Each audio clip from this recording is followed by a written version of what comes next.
क्यों गदड़ी, मैंने सुना कि तेरे मालिक को कुछ लोगों ने बहुत मारा और किडनैप भी करके ले गए। अरे बाप रे, ये तो धोती खोल रहा। अरे लंडूजर, वो मेरे मालिक की शूटिंग चल रही थी। मेरे मालिक एक फिल्म बना रहे हैं जो कि लंडूजर तुम्हारे मालिक ने कभी देखी भी नहीं होगी।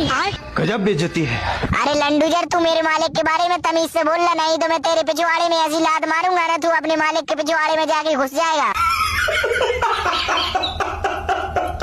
अरे भैया, अपने मालिक की शूटिंग वूटिंग कुछ नहीं चल रही थी, अपने मालिक सच में किडनैप हो गए। अरे सुल्तान, धीमे से बोल, नहीं तो इन टोचनारी वालों को पता पड़ जाएगा तो वैसे ही अपना मजा लेंगे।